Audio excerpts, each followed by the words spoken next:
On commence? Si vous êtes prêts, pour essayer de ne pas trop prendre du retard sur le programme. Donc bonjour à toutes et tous, on est vraiment très content de vous accueillir ici, avec Rémi, Louise et puis tous les membres du collectif qui ont participé à l'organisation de l'événement. On est très heureux du programme qu'on a réussi à monter avec l'aide de nos différents partenaires, donc l'IFRIS, la Fondation Daniel Mitterrand, la Fondation du Crédit Coopératif, Noesia aussi, et puis la Gaîté Lyrique qui nous accueille pour ces deux jours. Et puis on a hâte aussi d'échanger avec les différents participants et participantes qui nous ont fait l'honneur et le plaisir de répondre présents à cet événement. Donc je vais commencer par présenter assez rapidement la genèse du collectif, qu'est-ce qui nous anime, avant de passer la parole à Rémi et Louise qui vont présenter un peu les grands principes et puis les propositions concrètes. Et puis ensuite, on ouvrira un temps d'échange avec vous avant de passer à la deuxième table ronde avec les partis politiques. Donc il y a 3 raisons pour lesquelles on a monté le collectif il y a maintenant presque 3 ans. La première raison, c'est qu'on était pris, et d'ailleurs on l'est toujours, pris par un sentiment d'urgence.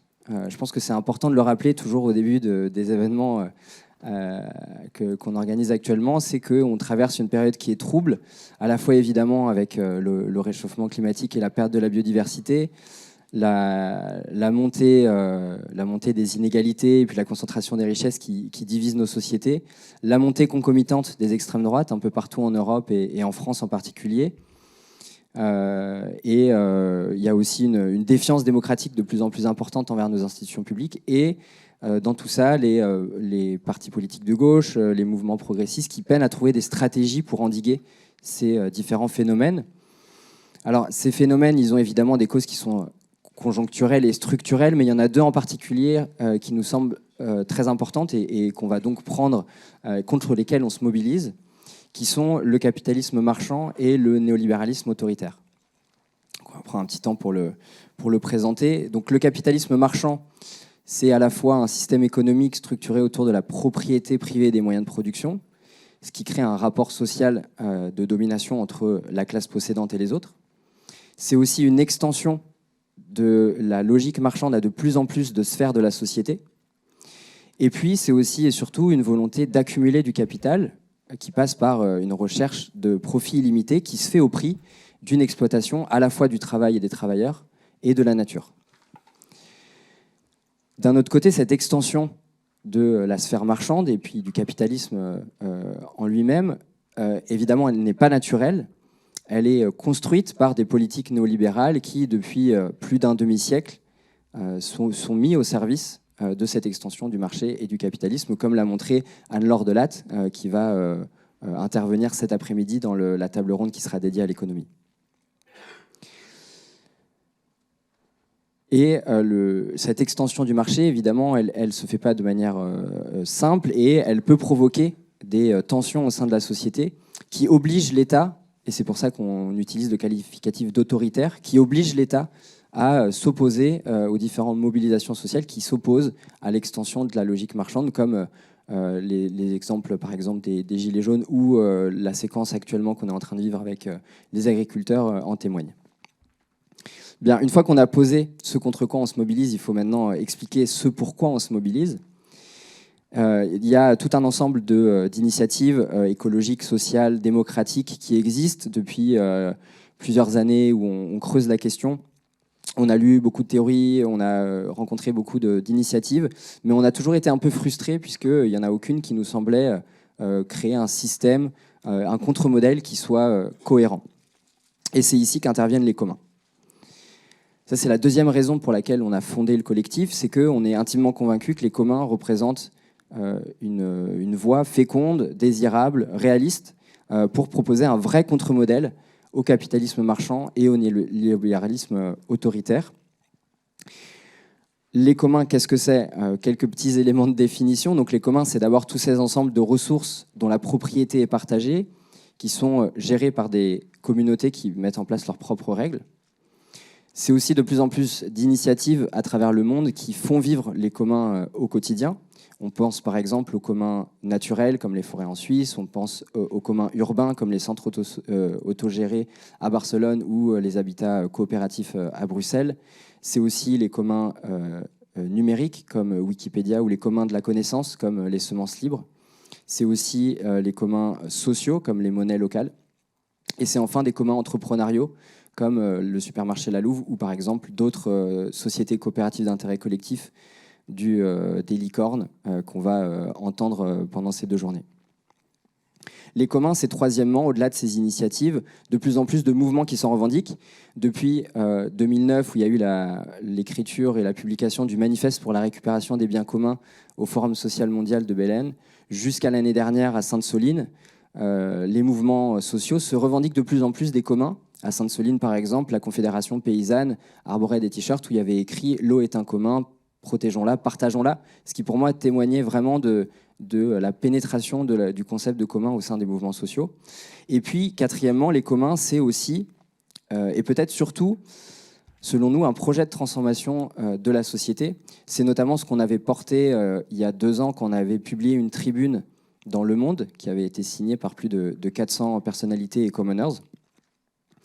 C'est un projet de transformation de la société qui place en son cœur la coopération, la démocratie, l'écologie, qui, c'était ce qu'on avait écrit dans la tribune, redéfinit un nouveau contrat social qui redonne un rôle aux citoyens, aux services publics, aux acteurs publics et aux entreprises, comme vont l'expliquer Rémi et Louise dans un instant.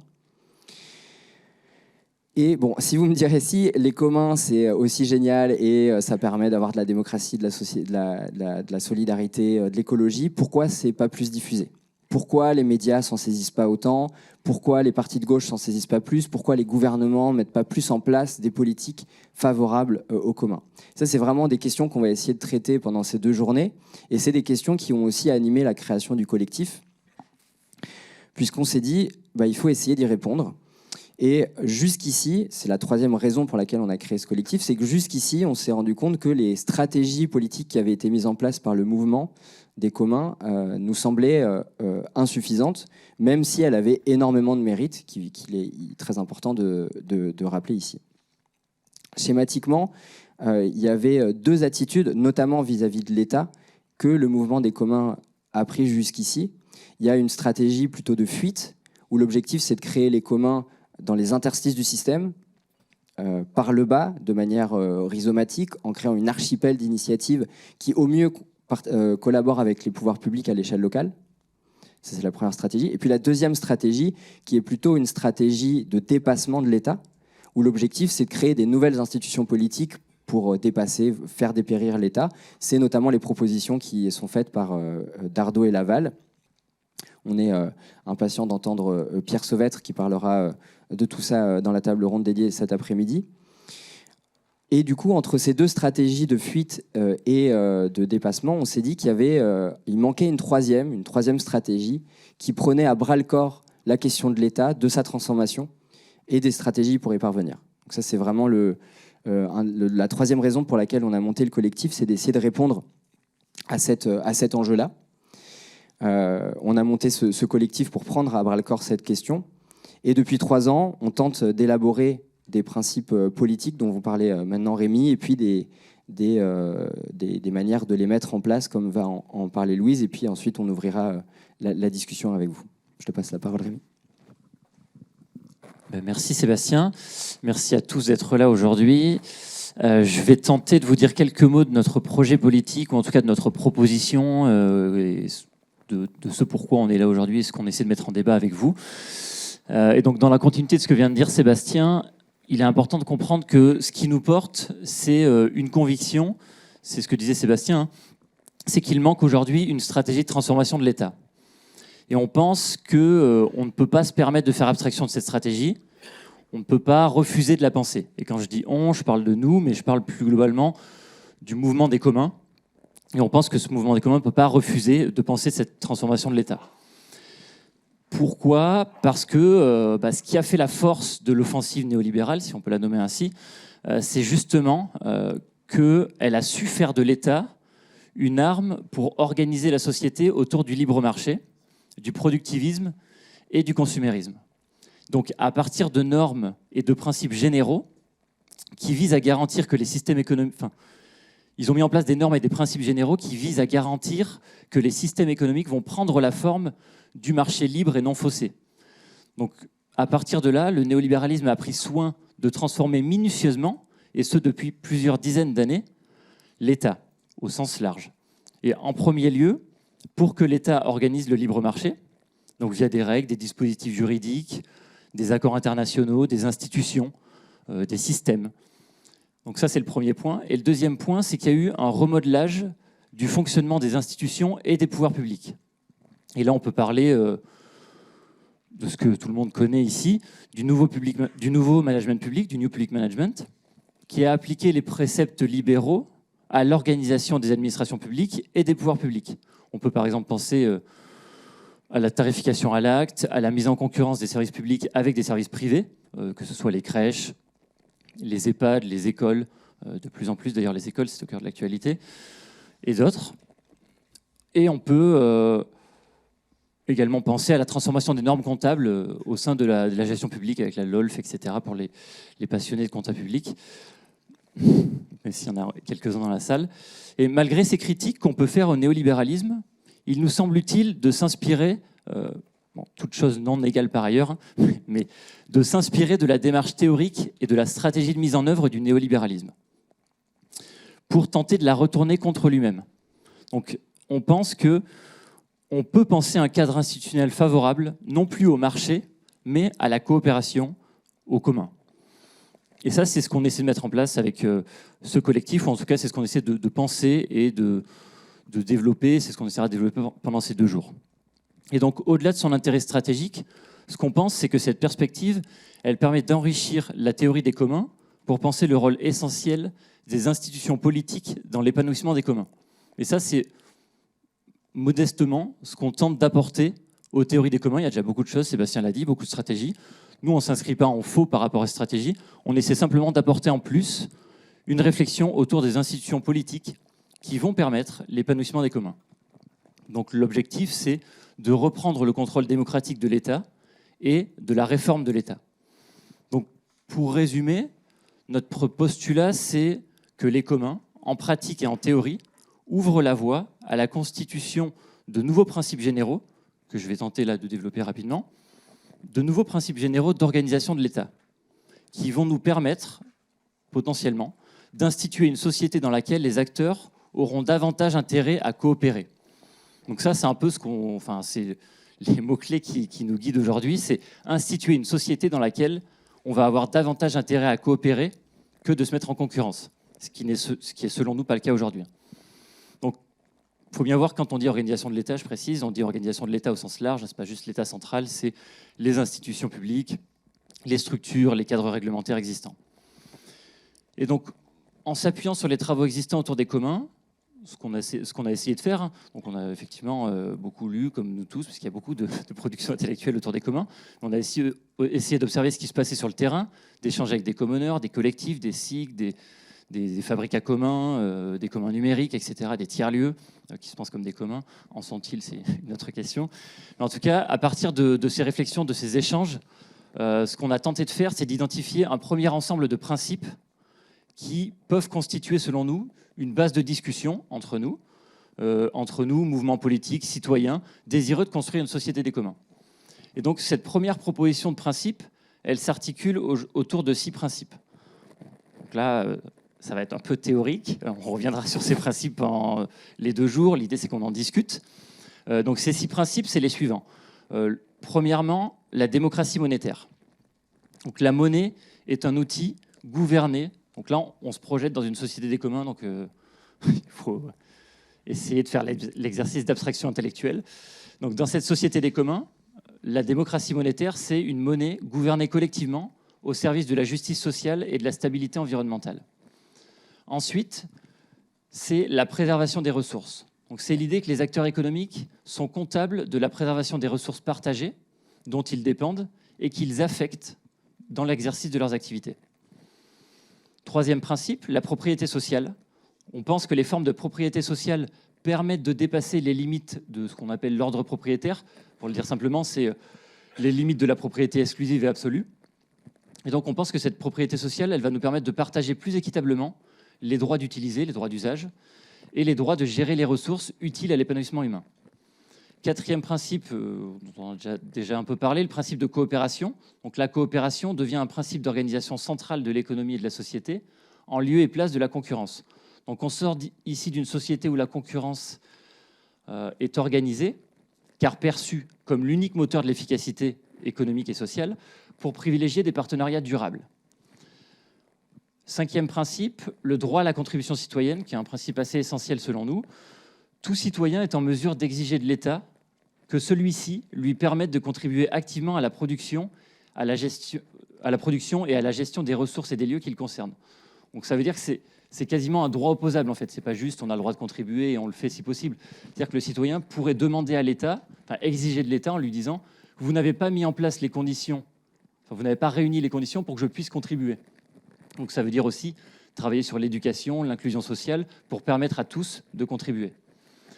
Et enfin, dernier principe, principe un peu complexe mais connu dans le monde des communs, le principe de subsidiarité horizontale, inspiré de ce qui a pu se faire aussi en Italie, qui est le principe selon lequel les pouvoirs publics privilégient les organisations citoyennes, la société civile organisée, dans la conduite des activités d'intérêt général, pour répondre aux besoins sociaux, privilégier les organisations citoyennes et leurs réponses. Donc l'idée, c'est quand même que cette subsidiarité horizontale, elle soit relative, et donc que l'État, les pouvoirs publics restent présents en cas de défaillance, ce qui est possible, ce qui arrive, en cas de défaillance des commoners ou de l'auto-organisation des citoyens. Donc l'État intervient en dernier recours pour garantir les droits fondamentaux et le bien-être collectif lorsque cela est nécessaire. Donc ça, c'est un peu les 6 principes qu'on a essayé de penser. On y reviendra. J'imagine que c'est peut-être beaucoup d'informations d'un coup. Il est assez tôt encore. Vous n'avez peut-être pas eu assez de café. Donc pour conclure, ces principes généraux, ils nous amènent aujourd'hui à explorer une perspective qu'on appelle d'un gros mot un peu peut-être provocateur, la perspective d'une forme d'ordocommunalisme, en lieu et place du néolibéralisme. Donc pour nous, l'ordocommunalisme, c'est une sorte de miroir inversé du néolibéralisme. Et donc, à la différence de l'État néolibéral, qui garantit la concurrence libre et faussée, libre et non faussée, pardon, peut-être faussée parfois. Ouais. Il y a des trucs psychanalytiques sans doute. Un État ordocommunal aura pour rôle de garantir et d'organiser les conditions de la coopération. Donc, pour être tout à fait clair, cette société, ce n'est pas une société totalitaire où on vient imposer la coopération. C'est une société où le marché, tout comme l'État, garde une place centrale dans la société, en fait. Le marché continue d'organiser certains secteurs de l'activité économique, mais l'ordocommunalisme renforce la régulation du marché en modifiant les règles de son organisation. Et là où ça nous paraît assez rassurant, c'est qu'en fait, le marché, aujourd'hui, il est déjà organisé. Il y a déjà des règles du jeu, sauf que ces règles du jeu, aujourd'hui, on pense qu'elles ont des conséquences sociales et écologiques néfastes. L'exemple le plus récent, c'est les accords de libre-échange qui sont en train d'être signés et qui sont au cœur de l'actualité suite au débat autour de l'agriculture. Ces accords, ils organisent le marché d'une certaine façon. On pense qu'on pourrait l'organiser d'une autre façon, favorable à la coopération. Et le deuxième point, c'est que le fonctionnement de nos institutions, donc le deuxième pied, si on peut dire, de tout ça, c'est le fonctionnement de nos institutions et de l'État. Ce fonctionnement-là, on pense qu'il peut être également transformé. Enfin, il va être également transformé. Ce serait une sorte de nouveau public management, nouveau management public commun, si on peut dire. Mais en tout cas, l'administration et les pouvoirs publics vont être transformés via une démocratisation d'abord de ces administrations et ensuite par un renforcement des alliances entre la société civile organisée et les administrations. Donc là, ça peut paraître un peu théorique, mais vous allez voir, Louise va rentrer dans des propositions concrètes pour opérationnaliser un peu ces propositions. Et l'idée, c'est que c'est quand même déjà des choses qui existent en partie et qu'on s'inscrit dans la poursuite de ce mouvement, ou en tout cas dans son renforcement. Donc voilà, ces principes généraux et cette perspective ordocommunaliste ou d'un ordocommunalisme, bien sûr, ils méritent d'être débattus ensemble, critiqués, approfondis, précisés, et surtout déclinés en propositions concrètes. C'est ce qu'on a essayé de commencer à faire via les livrets, via différentes propositions qu'on a pu faire. Donc on a commencé à s'engager dans cette voie de proposition et de concrétisation de ces principes. Donc je vais laisser Louise vous présenter un peu l'état de nos réflexions, l'état de nos propositions et ce qu'on s'invite collectivement à faire à travers cet événement. Merci. Bonjour à tous. Donc voilà, qu'est-ce que c'est l'État ordocommunal concrètement ? On peut se dire qu'il marche sur deux pieds. D'une part, la transformation de la manière dont l'État va intervenir dans la société, et puis d'autre part, la manière dont la transformation de l'État dans son organisation interne même, comme disait Rémi à l'instant. Ça fait une tâche assez colossale, comme vous pouvez vous imaginer, mais elle ne nous semble pas impossible. D'abord parce qu'on pense que l'État n'est pas un bloc monolithique, et puis par ailleurs, on pense qu'il y a aussi des antécédents, des déjà là sur lesquels on peut s'appuyer, et des propositions, comme le disait Rémi, qui ont été faites par des mouvements sociaux, par des commoners, des propositions qu'on peut aussi construire ensemble au croisement de réflexions des uns et des autres. Donc on a commencé à faire ce travail autour de la production de 4 livrets, et puis on le poursuit sur différentes thématiques. Si on rentre un petit peu dans le concret, si on regarde du côté de la sphère économique, l'État orthocommunal, il pourrait se donner comme orientation, comme objectif de généraliser des modèles entrepreneuriaux plus coopératifs, par exemple les SIC qui existent aujourd'hui déjà, d'en faire plus la norme que l'exception, et puis aussi d'instaurer des nouvelles législations, par exemple en instaurant une responsabilité d'entretenir les communs des entreprises, une sorte de RSE beaucoup plus opérationnelle, une REC.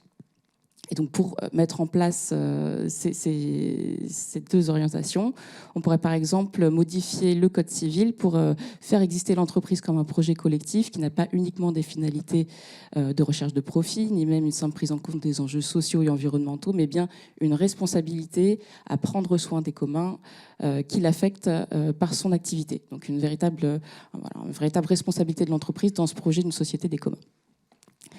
Si on regarde du côté de la sphère sociale, une société de communs elle pourrait avoir pour objectif de garantir à tous l'accès aux espaces et aux ressources essentielles à l'épanouissement humain. Alors, sur la sphère sociale, on peut penser à la question de la santé, de l'alimentation, du logement, la mobilité, tous les grands droits des citoyens. Si on regarde du côté de l'habitat, l'État ordocommunal pourrait se donner pour objectif de vraiment rendre effectif le droit opposable au logement et d'extraire le logement des logiques spéculatives qui nous met dans une crise du logement qui est très actuelle en ce moment. Il y a un outil qui est intéressant pour ça, c'est les organismes fonciers solidaires. Également là, il s'agit de les généraliser davantage et voilà, d'instituer vraiment cette logique de séparation du foncier et du bâti, de sortir en quelque sorte le foncier des logiques de marché et d'encadrer la plus-value sur les reventes de l'usage du bâti. Maintenant, comment se transforme l'État à l'aune d'un projet ordocommunal ? Alors, on avait écrit un livret sur le service public il y a quelque temps qui portait, et qui continue de porter d'ailleurs, des propositions sur des transformations de l'État dans son rôle d'opérateur de service public, avec 3 grands champs, 3 grandes missions à conduire de front. D'abord, démocratiser nos administrations et démocratiser du coup la manière dont on va gérer des grands services publics, des grandes infrastructures de réseau. Ensuite, renforcer des initiatives collectives d'intérêt général hors de l'administration et considérer qu'un collectif citoyen qui produit, qui gère un lieu relève de l'intérêt général et que l'intérêt général n'est en quelque sorte pas uniquement le produit de l'action de l'État ou de l'acteur public. Et puis enfin, renforcer la capacité des citoyens à contribuer, donc comme le disait Rémi, mettre en place un véritable droit opposable à la contribution. Ces 3 grands chantiers. Si on revient sur le premier, qui est sans doute le plus ambitieux, parce que pour l'État, ça nécessite de revoir vraiment le fonctionnement et interroger institution par institution la manière dont on va démocratiser leur organisation. Il y a 2 grandes transformations majeures et 2 grandes questions à se poser. C'est d'abord comment est-ce qu'on rend inaliénables certaines grandes infrastructures de réseau, certains grands services publics. Par exemple, on peut penser aux infrastructures de transport ou d'électricité qui sont des monopoles, mais qui, on le voit, sont sujets à des assauts aussi de privatisation régulièrement. Et puis d'autre part, comment est-ce qu'on ouvre la gouvernance de ces espaces-là ? Certains opérateurs sont des espaces très opaques pour les citoyens. Donc c'est 2 grands enjeux majeurs. Si on prend l'exemple d'EDF, sur lequel il y avait un débat et il y a eu une proposition de loi l'année dernière, l'objectif c'est de sortir aussi de ce ping-pong entre des grands mouvements de privatisation, enfin la lame de fond en fait de privatisation du service public de l'électricité, et la solution qui en fait ne répond pas à toutes les problématiques de la renationalisation de ces services qui offrent pas toutes les garanties, et puis d'aller plutôt regarder comment est-ce qu'on organise le service public de l'électricité à travers à la fois la démocratisation d'une grande instance, une grande institution nationale, l'intégration dans sa gouvernance de collectifs d'usagers, d'acteurs de l'électricité, d'acteurs territoriaux, et puis d'autre part, prendre appui davantage sur des collectifs et des communautés de production électrique au niveau local. Voilà, ça donne aussi un exemple de ce que pourrait être un droit de contribution aussi dans la production de services d'intérêt général et pas uniquement dans la gouvernance. Bon, une fois qu'on a posé ces propositions, il y a encore beaucoup d'autres champs à investiguer dans l'action publique. Il sera notamment indispensable de poser la question de la manière dont les principes que Rémi a évoqués tout à l'heure viennent transformer d'autres modes d'action de l'acteur public, par exemple les questions fiscales, le rôle de levée d'impôts de l'État et de redistribution, mais aussi la question de la planification écologique. Est-ce qu'on peut croiser ces enjeux-là avec des grands principes qu'on a évoqués à l'instant, mais également aussi les fonctions régaliennes, jusqu'à où on peut aller dans une transformation du fonctionnement de l'État, dans l'intégration de ces principes, notamment sur la question de la justice, où il existe pour le coup déjà là en matière d'ouverture de la gouvernance, mais aussi poser la question des limites et des perspectives sur des instances telles que la police, la militarisation, la diplomatie. C'est un programme de travail, j'avais commencé par ça, qui est assez vaste. Mais on est convaincu qu'il est en fait à la croisée de réflexions, de nombreux mouvements de réflexion, d'expérimentation qui sont déjà à l'œuvre. On pense par exemple que nos propositions, telles qu'on l'a évoquées, elles peuvent parler à des réflexions, elles peuvent faire lien avec des réflexions sur le salaire à vie, sur la sobriété écologique, sur les travaux sur la décroissance, également sur les réflexions sur l'économie de la subsistance, et de nombreux autres mouvements voisins, et qu'en fait on peut écrire cette société des communs à la condition de travailler ensemble évidemment et de construire cet espace de discussion, de croisement de nos réflexions. Par ailleurs, cette société de communs, elle doit aussi s'appuyer sur des alliances objectives, des alliances plus opérationnelles avec des forces vives, avec des mouvements sociaux. On pense notamment aux mobilisations pour la préservation du service public qui se renouvellent depuis plusieurs années avec une vraie réflexion sur les enjeux de préservation du service public et ce qu'il faut préserver, mais également les mouvements syndicaux qui vont travailler sur des questions des enjeux autour de l'emploi et du travail. Ce sera peut-être un travail long, mais il faut qu'on s'ouvre à d'autres mouvements sociaux également. Du côté des commoners, évidemment, il y a des mouvements qui sont plus militants, et on travaille déjà avec eux, et il faut poursuivre ce travail-là, mais s'ouvrir également à d'autres pans de la société, d'autres mouvements qui se reconnaissent pas forcément aujourd'hui dans une société des communs, mais avec qui on est convaincu qu'on partage beaucoup de points communs. Donc, est-ce que ce projet politique est capable d'unir les gauches ? Est-ce qu'il est capable d'être utile à des mouvements sociaux qui existent déjà ? Nous, on en est convaincus. On aimerait aussi en discuter pendant ces 2 jours avec vous. Et donc, c'est pour toutes les raisons que j'ai évoquées sur cette dernière prise de parole qu'on vous a invité, vous les militants, les universitaires, les acteurs engagés, les représentants élus, à discuter avec nous et à échanger pendant 2 jours et à dessiner les contours de cette société des communs.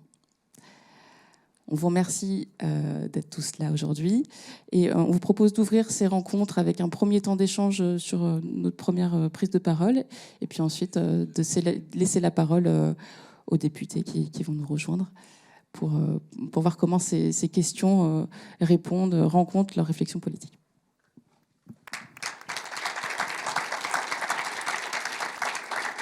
Pour les personnes, si vous voulez venir vous asseoir, n'hésitez pas, il y a des places devant plutôt que sur les escaliers, comme vous voulez.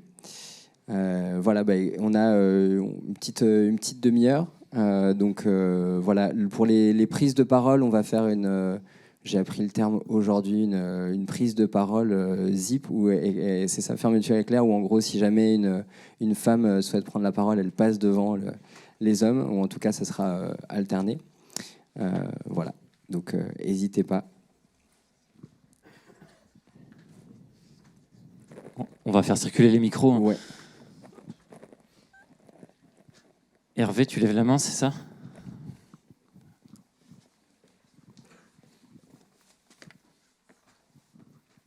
On va prendre plusieurs questions à la suite, si vous voulez, donc le temps de réfléchir. Oui, bonjour, Hervé de Falvar, donc, responsable de la chaire d'économie sociale et solidaire à l'université Gustave Eiffel et aussi administrateur de 2 entreprises à but d'emploi à Thiers. Alors, merci pour votre initiative. Depuis 3 ans, vous l'avez rappelé, hein, que vous êtes en route, qui pose vraiment les bonnes questions, celle de la stratégie, et de la stratégie par rapport à la question institutionnelle de l'État au sens large, par rapport au commun, et puis par rapport au débouché visé, qui est de réunir les gauches, comme vous dites, autour d'un projet politique. Ma question, elle est sur la compatibilité entre l'État ordo-communal que vous avez en tête et l'autonomie politique des territoires. Alors, pour donner un sens, un contour à cette autonomie politique des territoires, je vais parler depuis mon point de vue d'administrateur des entreprises à but d'emploi à Thiers. Nous avions donc les entreprises à but d'emploi, c'est dans l'expérimentation territoire zéro chômeur, qui est à la fois un niveau local, avec une gouvernance qui est le comité local pour l'emploi, et puis à un niveau national, qui est le fonds d'expérimentation qui finance une partie, donc qui recycle en partie les minima sociaux et qui finance avec ces minima sociaux les entreprises à but d'emploi. Nous avions le projet à Thiers de faire une nouvelle activité qui est devenue la ferme de Lucien. Et l'État était contre. Louis Gallois était contre cette activité. Il trouvait que cette activité ne pouvait pas se faire dans le territoire zéro chômeur, que ce n'était pas possible. Louis Gallois qui préside le fonds d'expérimentation. Et le territoire a quand même décidé de lancer cette activité. Donc c'est ce que j'appelle l'autonomie politique du territoire, la capacité à prendre les décisions sur quelles sont les activités que nous allons faire sur ce territoire, tout en étant financé. Et le fonds d'expérimentation a suivi et finance la ferme de Lucien aujourd'hui, tout en étant toujours aussi réticent au fait que cette ferme de Lucien existe. Voilà, donc est-ce que l'État, ma question c'est est-ce que l'État ordolibéral est compatible avec ce type d'autonomie politique des territoires, et plus encore, est-ce qu'elle n'est pas nécessaire, cette autonomie politique des territoires, pour ne pas aller vers une dérive que nous avons connue au XXe siècle, de mettre la main sur l'État et qui prive ensuite les mouvements d'émancipation de leur aboutissement. Merci. On peut prendre peut-être encore une ou deux questions, et puis voilà, par là-bas, et puis ensuite on fera une salle de réponse.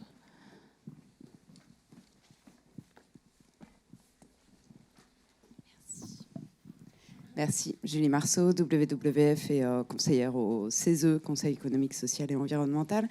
Du coup, ma question sera peut-être un miroir de la question précédente. Moi, c'est plutôt savoir en fait comment on arrive à articuler ça dans une Europe qui a des règles qui, malheureusement ou heureusement, selon le point de vue, plaident plutôt pour pas de nationalisation, pour une concurrence libre et non faussée, etc. Donc c'est plutôt savoir à l'autre échelle du scope comment ça se réfléchit en fait.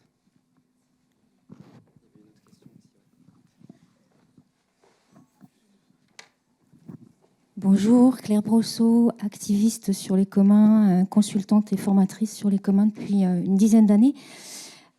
Dans la perspective qui a été énoncée précédemment, moi je voulais dézoomer un petit peu votre parti pris d'entrée qui était celui de l'État et interroger finalement qu'est-ce qui institutionnalise les communs. Est-ce que c'est forcément l'État ? Dans l'histoire des gouvernements et des différentes formes de gouvernement, les États, c'est une forme de gouvernement assez récente au final. Hein. Donc ça pose la question qui a été évoquée par Hervé de Falvar sur la souveraineté des territoires, mais aussi la souveraineté des communautés. Puisqu'à l'origine, si on reprend les travaux, par exemple, d'Elinor Ostrom, c'est la communauté qui est fondatrice au niveau institutionnel des communs. Et donc, quelle est la bonne échelle pour appréhender les communs et comment on régule ces communs à ces différentes échelles sans exclure les unes les autres et sans favoriser l'une l'autre? Peut-être qu'on peut commencer à... Peut-être on commence dernière question. Dernière question, vas-y. Non, vas-y, on va commencer à... Enfin, ouais. Okay. Bon, il y a un bloc de... Non, mais comme il y a un bloc de questions... Qui sont assez cohérentes, en fait. Assez cohérentes, ouais. Bon, je commence, tu complètes, si tu veux, ou Louise. Enfin, en tout cas, merci pour ces questions ça nous traverse depuis toujours, en fait. Enfin, moi, en tout cas, pour moi, le premier début de réponse, quand même, par rapport à ce que tu disais, Hervé, c'est que on pense que la subsidiarité horizontale, c'est déjà un début de réponse à ta question, en fait. C'est-à-dire que le principe, c'est que on donne priorité aux communautés organisées pour répondre aux besoins sociaux.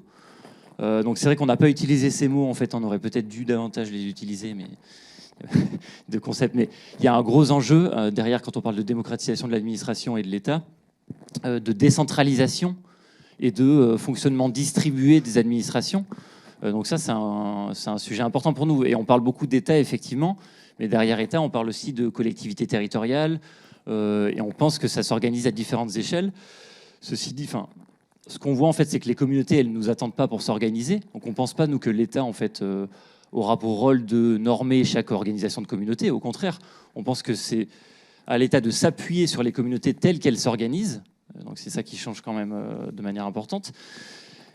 C'est ce qui se fait déjà de temps en temps, quand même, il faut aussi le souligner. Il y a beaucoup de collectivités territoriales. Bon, on aura le cas de Grenoble, pour ne parler que d'eux, puisqu'ils sont là demain.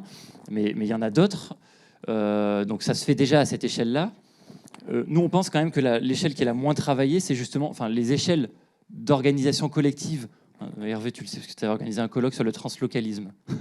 Mais ces échelles translocales, ou en tout cas ces échelles nationales et ces réseaux-là à des échelles nationales, c'est les plus difficiles à travailler. Elles sont souvent laissées de côté. Et on aura le débat d'ailleurs cet après-midi avec des gens qui... pendant les 2 jours, il y aura des gens qui porteront des approches peut-être qu'on pourrait qualifier de plus municipalistes. Nous, on pense qu'il y a des choses complémentaires à penser par rapport au municipalisme. C'est-à-dire qu'on peut pas... on est obligé de penser cette question des réseaux de territoire et de l'enjeu national. Après, je vous laisse répondre. Et pour moi, cette question de l'enjeu national, il est essentiel justement par rapport à la question de l'Europe. C'est-à-dire qu'aujourd'hui, l'État, ça reste quand même quelque chose de fort. Ils ont des prérogatives encore assez puissantes, entre guillemets, si on peut dire. Et chaque fois que l'État fait bouger une norme, une micro-norme, une loi, ça a énormément de conséquences, en fait. Et l'État, c'est aussi le seul qui est capable, selon nous aujourd'hui, de quelque part un peu nous protéger de normes ordolibérales ou néolibérales, de l'Union européenne, des accords internationaux. Donc on a besoin de l'État aussi pour s'organiser et pour peser face à ces organisations. Je ne sais pas si vous voulez compléter. Peut-être juste sur la question de l'Europe, c'est intéressant parce qu'on a parlé du néolibéralisme et une des pensées qui nous a la plus questionné, c'est celle de l'ordolibéralisme. Et pour le coup, l'Union européenne, c'est vraiment l'espace institutionnel qui a incarné ça de la manière la plus pure avec la BCE comme une institution presque puriste de cette approche-là. Et je trouve que ça souligne le fait que l'enjeu, c'est pas de tout gouverner à travers l'instrument public, que ce soit l'État ou l'Europe, mais vraiment de faire en sorte que ces espaces-là, ce soient des espaces qui soient favorables et qui créent des conditions, en tout cas qui ne soient pas empêcheurs. Parce qu'aujourd'hui, le cadre européen empêche le développement des communs, casse des modèles qui fonctionnaient jusqu'à maintenant. Donc comment est-ce qu'on transforme plutôt ces espaces-là pour les rendre plutôt alliés et en tout cas les faire travailler à créer les conditions d'épanouissement d'autres formes d'organisation. Ça, c'est notre objectif. Il y a un travail programmatique à faire particulièrement sur l'Europe. On a une table ronde demain après-matin, fin de matinée, sur ce sujet-là en particulier. C'est vrai qu'on c'est pas notre à nous trois puis au collectif, c'est pas notre niveau institutionnel le plus familier. Et donc on est conscient aussi que là-dessus on doit travailler avec des personnes un peu expertes sur ce domaine-là. Ouais, et deux dernières choses pour compléter. La première, c'est que tout ce dont on débat, et d'ailleurs les propositions qu'on a faites, etc., ça sera aussi aux forces politiques et aux conditions politiques qui vont faire émerger une ou l'autre des réponses pour savoir à quel niveau on va prendre des décisions, par exemple au niveau environnemental. Ça, c'est vraiment des débats politiques qu'il va avoir et il va falloir qu'on le tranche, mais c'est pas ici dans cette salle qu'on pourra le faire, quoi. Je veux dire, ça c'est important de le rappeler, que ça sera aussi en fonction de l'évolution historique des rapports de force. Mais c'est vrai qu'on y réfléchissait, par exemple, pour la question de la planification écologique, jusqu'à quel point il faut que des niveaux nationaux ou supranationaux puissent prendre des décisions qui aillent peut-être à l'encontre de certaines communautés locales, si ces communautés locales veulent aller, par exemple, à l'encontre de règles écologiques, par exemple, puisque les communs ne sont pas en soi écologiques. Il peut très bien y avoir des communs qui ne sont pas écologiques. Et donc, comment on fait aussi pour... voilà, ça c'est le premier point que je voulais apporter. Et la deuxième chose, c'est que pourquoi ça nous semble intéressant de faire le parallèle avec le néolibéralisme, c'est que finalement, et comme tu le rappelais, Claire, l'État a été prédateur de certains communs. Et pendant la Révolution française, il y a eu certains communs qui ont été favorisés, mais d'autres qui ont été fermés par l'État. Et l'État, on sait que ça peut être une machine bureaucratique, voilà, ce bois constructeur, enfin, ça peut être quelque chose de très, très fermé. Et le néolibéralisme, le petit avantage qu'il a pu faire, c'est que du coup, il a obligé l'État à s'ouvrir. À s'ouvrir à quoi? Au marché. Donc faire des partenariats publics-privés. Mais du coup, si jamais on l'ajoute à notre avis stratégique, et ben en fait, on peut renverser ces outils-là. Et c'est typiquement ce qui est fait, par exemple, avec les partenariats publics communs.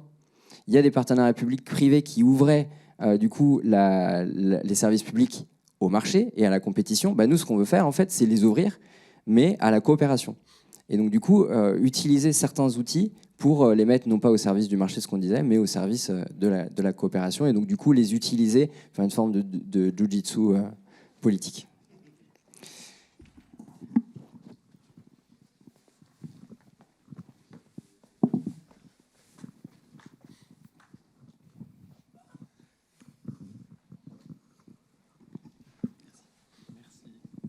Bonjour, Arnaud Lévy de la coopérative Noesia. Ma question est plus bas de plafond, plus tactique. Moi, j'ai mal d'avance de la prochaine présidentielle d'un deuxième tour, Attal-Bardella. Je dors pas bien avec ça. Non, je dors bien en vrai, mais j'ai quand même vachement peur. Qui on outille en fait, là, le cadre programmatique, il est génial, c'est super, c'est hyper excitant. Mais en fait, qui on outille? Est-ce qu'il y a déjà des liens pour qu'on ne se retrouve pas encore avec un panel de gens qui se font balayer au premier tour, comme à chaque fois? Et voilà, est-ce que c'est Glucksmann? Est-ce qu'il y a d'autres perspectives, des choses assez concrètes dans cette perspective-là? Enfin, si on pouvait éviter de se perdre encore 5 ans. Enfin, voilà. Est-ce que vous avez des idées là-dessus? Qu'est-ce qu'on fait? Vers qui? Comment? Je te propose de faire cette même question juste après.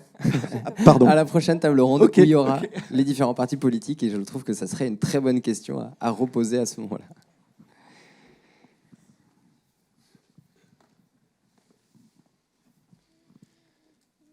Là, il y a une question. Merci. Bonjour à toutes et tous. Anne-Sophie Olmo, je suis élue dans la ville de Grenoble, élue au commun, donc ça tombe bien, et en charge du cycle de l'eau à la métropole.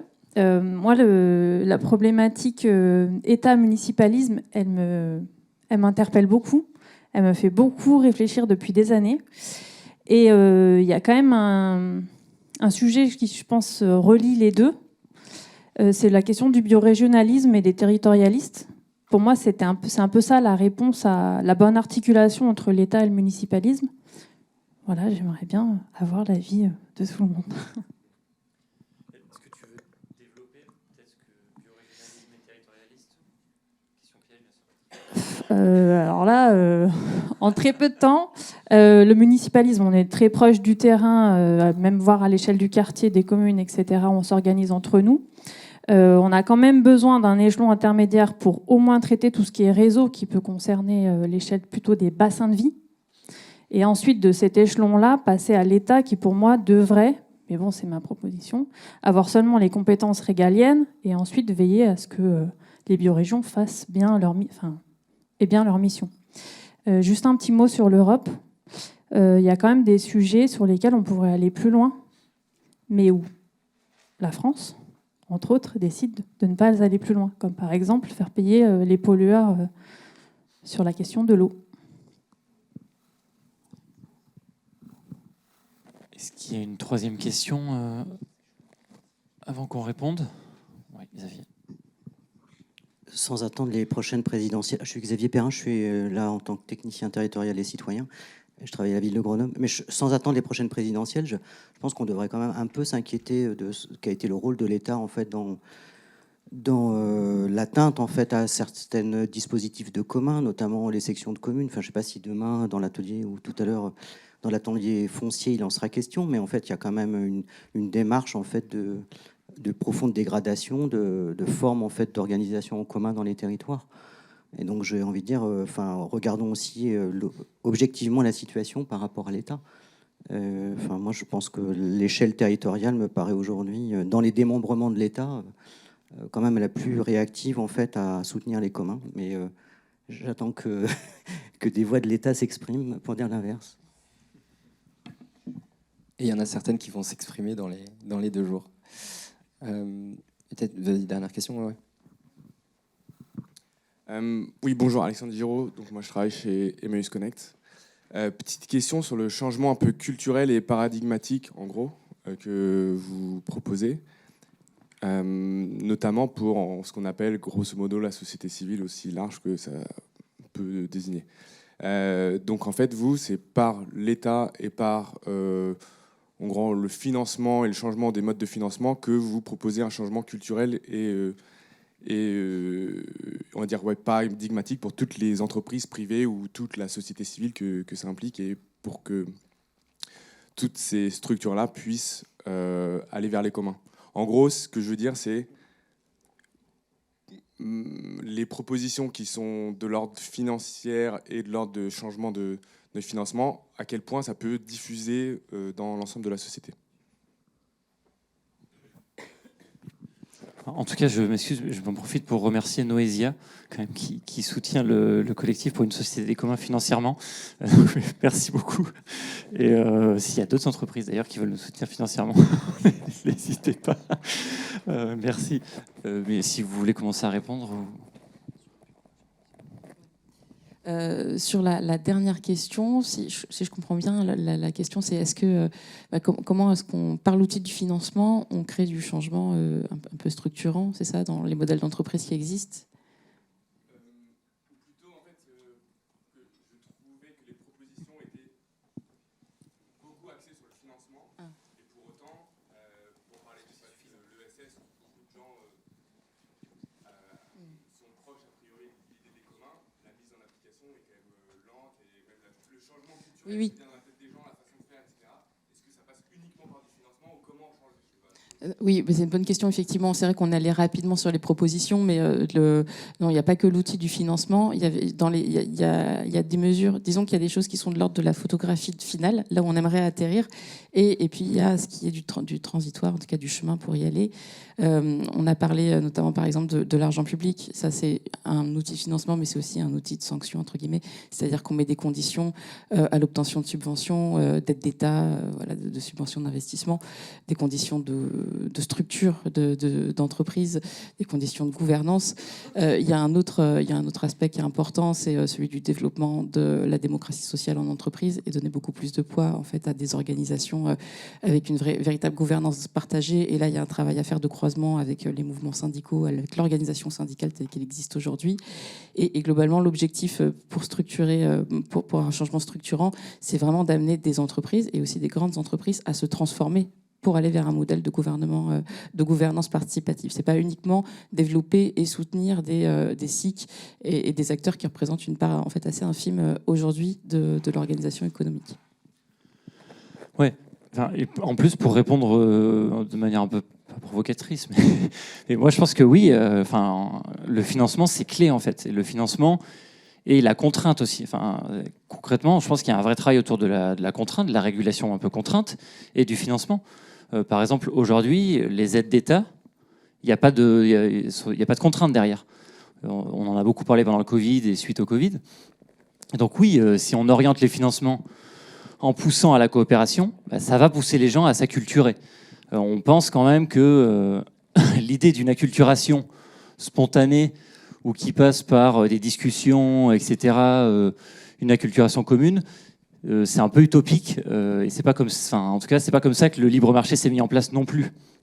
Il y a énormément de contraintes pour la concurrence en fait aujourd'hui. Ça c'est la première réponse. Et pour te répondre, moi, Xavier, je pense au contraire. Enfin, je fais le raisonnement inverse du tien en fait. C'est-à-dire que oui, l'État aujourd'hui met fin entre guillemets à certains communs, ou en tout cas menace certains communs, de plus en plus d'ailleurs. Moi, je pense qu'il y a une accélération de la privatisation. et une accélération des menaces, entre guillemets, contre les communs. On le voit avec la sécurité sociale, d'ailleurs, aussi. C'est très, très inquiétant pour nous. Et c'est justement pour ça qu'on pense qu'il faut se saisir de l'État. C'est-à-dire qu'on pense que se dire l'État, c'est trop tard, on va s'intéresser aux collectivités territoriales parce que c'est elles qui soutiennent en priorité les communs, on pense que c'est très très dangereux de faire ça en fait. Parce que pendant ce temps, l'État va continuer son travail de destruction minutieux et on pense qu'il est urgent d'endiguer ce phénomène et donc de reprendre la main sur le contrôle de l'État, entre guillemets, au service des communs. Donc c'est un peu ça notre raisonnement, même si on part du même constat que toi. On ne fait pas d'illusion sur le fait que l'État soit aujourd'hui hyper ouvert au soutien aux communs, même s'il y a quand même des initiatives qui montrent qu'il y a des possibilités. Alexis Kaufmann du ministère de l'Éducation nationale pourra en parler d'ailleurs, et d'autres peuvent en parler aussi. Il y a déjà des bouts de réponse quand même, et un déjà là existant. Et sur ta question sur le biorégionalisme, je la trouve très intéressante. Et ça revient sur ce qu'on disait par rapport au polycentrisme, ou en tout cas le fait qu'il faut que les gens puissent avoir un accès et gouverner les ressources qui les concernent. Alors quand il s'agit par exemple de bassins versants ou de nappes phréatiques, ou de forêts, alors le biorégionalisme est tout à fait évident. Tout à fait évident. Si on prend le cas d'un théâtre, par exemple comme la Belle Électrique à Grenoble, est-ce qu'un Parisien ou un Lillois doit avoir son mot à dire sur la Belle Électrique ? Peut-être pas forcément, mais par contre, c'est très important que les gens de Grenoble aient leur mot à dire sur la manière de gérer ce théâtre avec la collectivité. Et je trouve que la structuration institutionnelle de la Belle Électrique est très importante. Mais il y a des choses qui se passent au niveau national. Si on prend l'exemple de la sécurité sociale, je trouve que ça a été, pour le coup, un presque là de commun qui a été mis en place notamment par l'État. Et c'est très important que ça soit fait au niveau national, puisque la sécurité sociale, plus il y a de gens, plus ça fonctionne. Mais évidemment, il y a des choses qui se feront au niveau européen, voire au niveau international. Si je prends l'exemple des communs numériques, les ressources numériques, on les utilise tous à l'échelle internationale. Et donc, du coup, ce serait plus cohérent que, par exemple, la gouvernance d'Internet, elle se fasse au niveau international. Voilà. Et donc, du coup, c'est un très bon exemple, parce que ça permet de décliner, en fait, en fonction des ressources, le niveau à l'échelle à laquelle en fait la gouvernance devrait se structurer et les gens qui doivent avoir accès à cette ressource devraient avoir leur mot à dire là-dessus. Il y a une question, d'accord, bouillante. Une question et après 5 minutes de pause. Deux questions alors. Et c'est pas forcément bouillant et c'est un peu une question, comment dire, je pense que c'est une grosse question. Enfin, c'est une grosse question selon moi. C'est-à-dire que là, on est entre nous avec un certain nombre de gens assez convaincus, connaissant déjà un peu la problématique, en tout cas la thématique des communs, intéressés, convaincus, etc. Moi, ma grande question, même par rapport aux grands principes que vous avez énoncés tout à l'heure, les 6 principes. Enfin, moi, ma grande question, c'est comment on démocratise cette question-là, quoi. Parce qu'enfin, j'ai parlé des communs à des gens qui sont assez engagés, assez militants. Ils savaient même pas de quoi je voulais parler. Donc, c'est comment on connecte un peu la société civile et puis des gens qui sont parce que si je reviens à la problématique des élections, etc., c'est qu'à un moment donné, comment on démocratise aussi ça, comment on rend ça accessible, parce que là, effectivement, on sent qu'on est dans une démarche très intellectuelle, très poussée en termes de réflexion politique. Et je pense que ça peut vraiment faire peur et mettre à distance beaucoup, beaucoup de gens.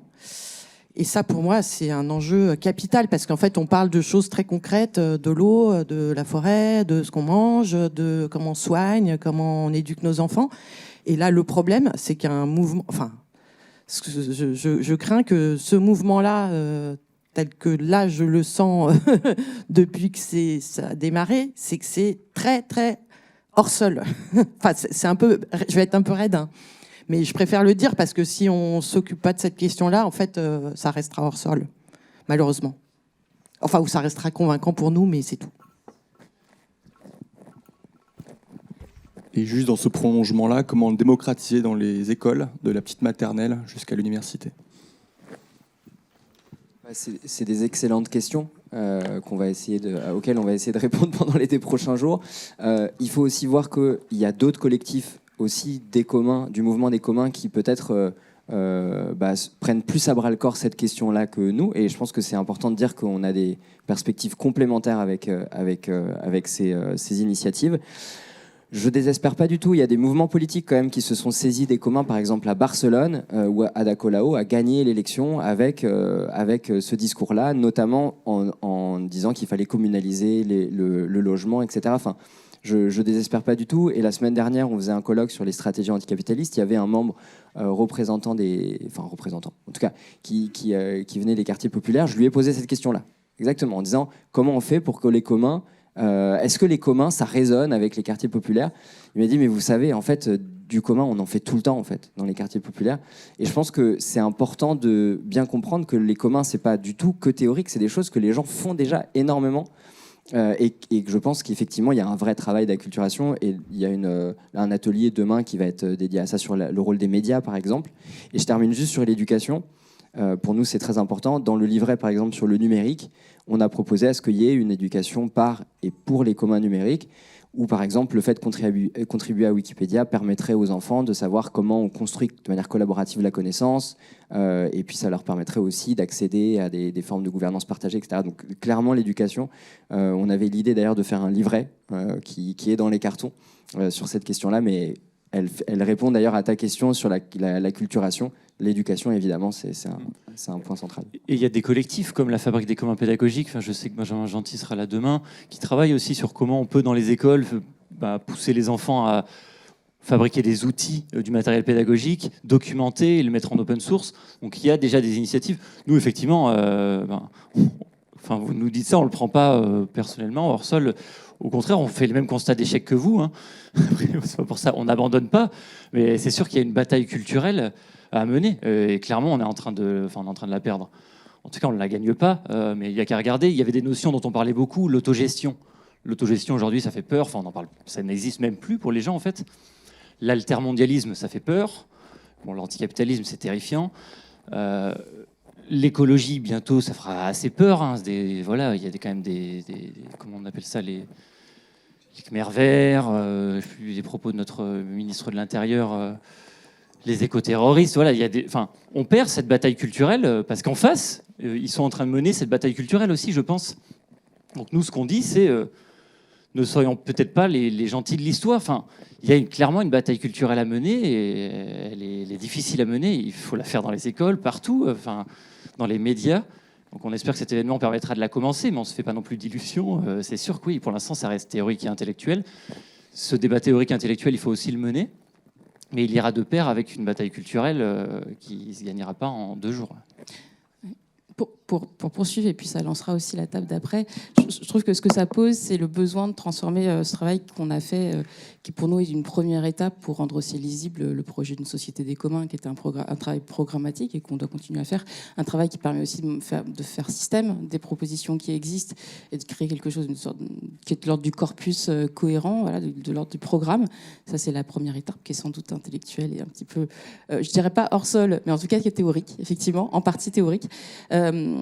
Mais c'est indispensable de créer autour de ça quelque chose qui relève du récit politique. Et je pense qu'on parlait tout à l'heure d'alliances objectives, d'alliances indispensables avec des mouvements sociaux et aussi avec des élus et des personnalités politiques, des personnes qui font de la politique. Puisqu'en fait, la politique, au sens noble du terme, c'est ça, c'est de faire porter des messages, de faire porter des projets et de les rendre audibles et de les rendre désirables.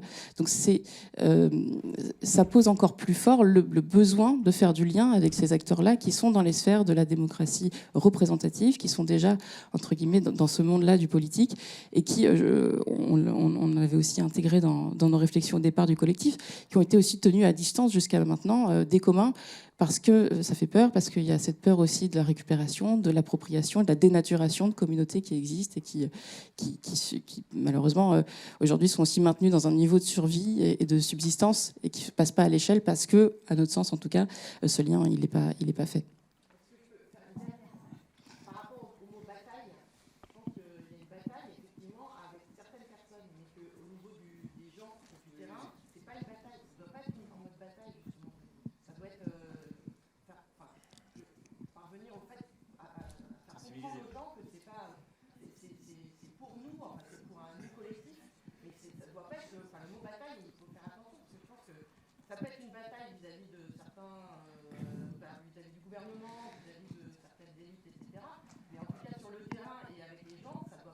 C'est exactement ce que disait Louise. C'est-à-dire que c'est un récit pour embarquer les gens. Voilà.